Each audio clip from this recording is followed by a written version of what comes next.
So we've had a major winter storm across most of the country here this past weekend. And like all school children and many adults too, hoping that the storm was enough to maybe miss school or miss work. And at home here, we have our youngest is in a junior in college, and she was hoping that her classes for Monday would be uh, canceled because of the weather and the extreme cold, and they were. She told us that she was getting ready because she wanted to finish reading up on a story by Edgar Allan Poe called The Cask of Amontillado. Probably butchered the name of that. Famous story. Can't say it very well, but a famous story that we probably most of us have read in our college or high school days. Well, it got me thinking about a recent conversation I had with Timothy P. Brown about some relatives of Edgar Allan Poe, that very poet that wrote the cask, of the word I can't pronounce. And he's up right now to tell us about this famous family at Princeton. Check it out, Pigskin Dispatch Video. Yeah! Woohoo!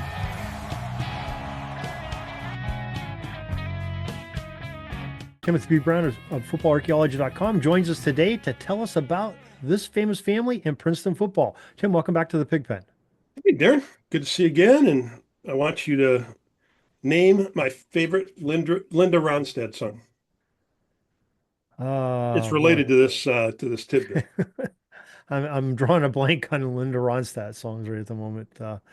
It'd be Po Po Pitiful Me. Okay. Yeah, I think pitiful's the key word in that statement. Yeah, Very, very befitting. yeah. Sorry, I apologize to anybody listening out there. All right. Well, Tim is pitifully segueing into his story today that he wants to talk about, and it's titled "Veterans Day and Johnny Poe." What can you tell us about this, Tim? Yeah, so Johnny Poe was the third of six brothers who played for Princeton in the 1882 to 1901 timeframe. And all of them were the second cousin twice removed from Edgar Allan Poe, or of Edgar Allan Poe, the uh, poet and the guy for whom the Baltimore Ravens, are effectively named after, because he wrote For whom the the bell tolled. no, that was Oh, Hemingway, oh, uh, okay. and World War I, and Oh, okay. anyways. Sorry. So the or maybe it was the Spanish Civil War, one of the two. Anyways, the uh, so the Poes were, came from a somewhat prominent, well-to-do family. Uh, a couple of the brothers ended up being like district attorney for the state of Maryland, or they became business figures, etc. Johnny went the marched to the beat of a different drummer. So his older brother, Samuel and Edgar Allan Poe, preceded him. Then Nielsen, Arnett, Arthur, and Gresham were the remaining brothers. But so Johnny shows up at Princeton and played in the seasons of 81 and 82 and was the second or third top scorer for the team, those years. So obviously, uh, spent a lot of time on the field, was a prominent player, but he apparently wasn't much of a student. So he dropped out of school shortly after his sophomore season and never, returned. Now he returned to, as guys did back then, returned to coach in the fall. They'd kind of show up and hang out for a couple of weeks and coach and whatever. But he also, when he first left school, he coached for 2 years. He was a head coach at Virginia, and then he was the coach at Navy for a year. Um, but he wasn't looking for the kind of business sort of life, and I can't explain why. I don't, wasn't able to really get into that. But um, so instead, what he ended up doing, like for him, he ends up like doing stuff like going out and mining in New Mexico, and he'd work as a cowboy. He did all kinds of like kind of rough and tumble kind of lifestyle things. I think he was in the Yukon, mining for a while. Um, but then, he kind of found his calling, I guess, at the start of or Spanish American War. He enlists in the Maryland militia, thinking he's going to go see action, and then they never end up leaving Florida, so he never saw action. So then he joins the army because then we're fighting some rebels or whatever in the Philippines. He goes there, still no action. He was some kind of adjutant to some general. Um, then he joins the Marines because they're fighting in the Panamanian Revolution. Still no action. Then he joins the Honduran army and he finally sees action. So he's like, now he's a happy boy. Um, so then he's doing, whatever, living life. And then World War I starts. So then the guy joins the British Army, and he's like an artilleryman.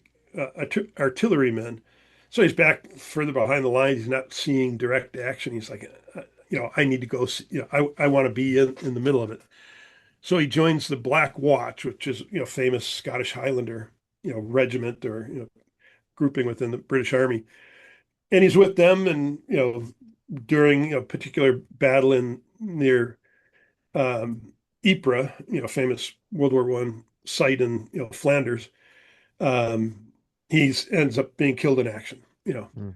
and he was shot in the stomach and died. And then just the nature of the conflict, they couldn't find his body afterwards, so he's still out there somewhere.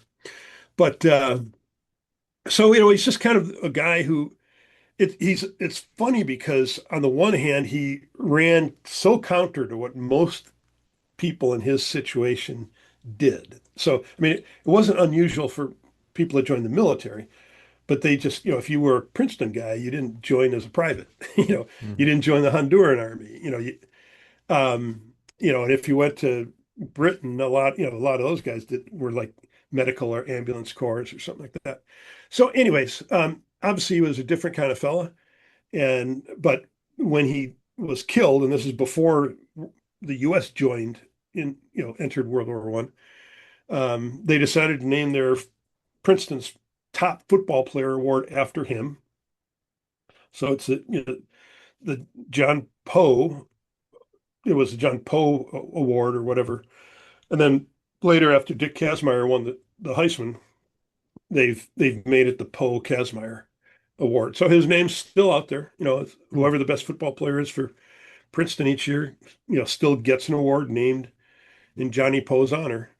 So just kind of obviously this was a story that I published on Veterans Day. So it's a he had an unusual life, and so it results in an unusual story, and especially as a member of such a prominent family as the Poes. Yeah, I mean, what a great honor to, 125 some years after you play for a team, you're still remembered on a team with a memorial award. That's pretty cool.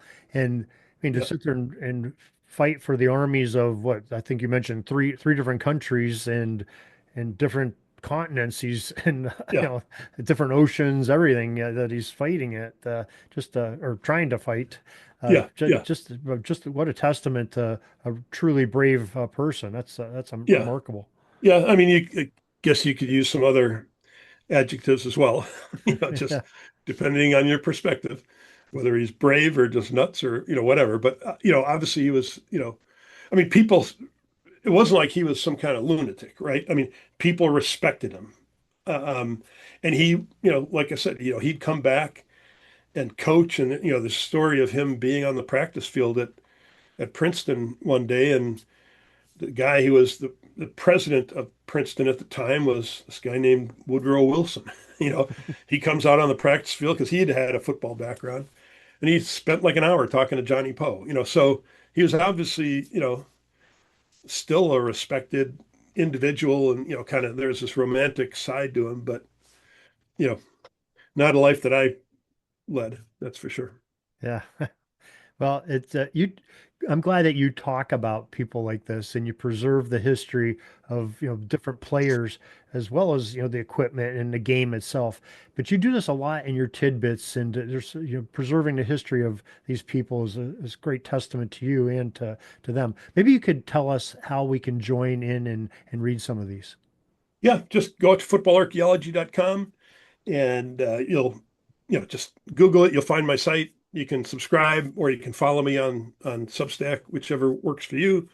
You can also just look me up on Amazon, if you're interested in one of my books. And if you just put in football archaeology to Amazon, you'll find me that way too. So, because two of my two latest books are part of the football archaeology series. So the name pops up. All right. Well, Tim, we sure appreciate you joining us today, and we'd love to talk to you again next week about some more great football history. Very good. Look forward to it. Thank you. That's all the football history we have today, folks. Join us back tomorrow for more of your football history. We invite you to check out our website, pigskindispatch.com, not only to see the daily football history, but to experience positive football with our many articles on the good people of the game, as well as our own football comic strip, Cleat Marks Comics. Pigskindispatch.com is also on social media outlets, Facebook, Twitter, Instagram, and don't forget the Pigskin Dispatch YouTube channel to get all of your positive football news and history. Special thanks to the talents of Mike and Gene Monroe, as well as Jason Neff for letting us use their music during our podcast. This podcast is part of the Sports History Network, your headquarters for the yesteryear of your favorite sport. You can learn more at sportshistorynetwork.com.